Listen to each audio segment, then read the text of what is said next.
দেখি দেখি দেখি, সবাই সবটা চেটে পুটে খেয়েছে। হ্যাঁ কুসুম, সত্যি তোমার এই দুই হাতে না জাদু আছে।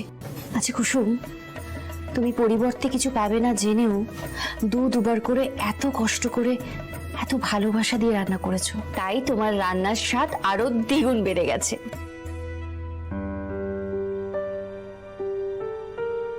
গোটা বাড়ি তো দেখলে, এবার কিচেন।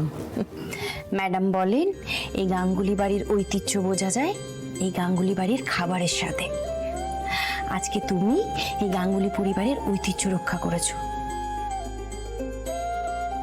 তার সঙ্গে তুমি আমাকেও বাঁচিয়েছো। আমি জানি না কুসুম, আমি তোমায় কি বলে ধন্যবাদ জানাবো।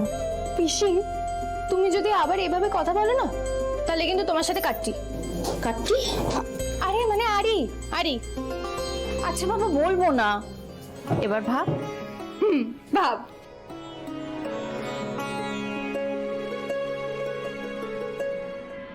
কিচেনে আমার প্রচুর স্টাফ, আর সবাই খুব ভালোবেসে রান্না করে। এসো। আচ্ছা পিসি, এবার তুমি বিশ্রাম নাও, আমি রাতের খাবারটা করে দিই। একদম না, আমি তো এই গ্লাস ভর্তি কাড়া খেয়ে একদম সুস্থ আছি, ফিট আছি। বরং তুমি রেস্ট নাও, তোমায় ক্লান্ত দেখাচ্ছে। না, দেবী মায়ের আমার হাতের রান্না পছন্দ হয়েছে, আমার সব ক্লান্তি একেবারে ঘুচে গেছে। পগলি একটা। এসো দেবলীনা।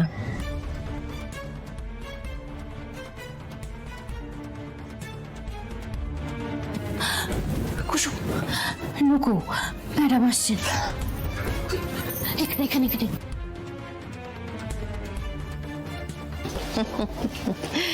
এই হলো গাঙ্গুলি বাড়ির কিচেন, রান্নাঘর।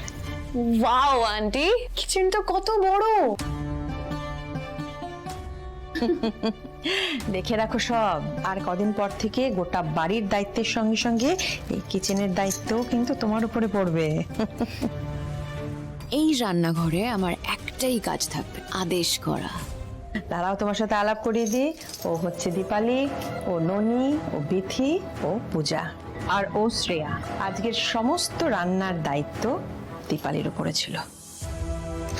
আর ও হলো দেবলীনা, এই গাঙ্গুলি বাড়ির হবু বউ। আন্টি,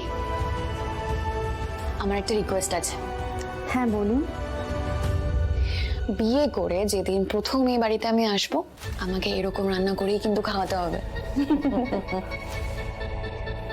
নিশ্চয়ই।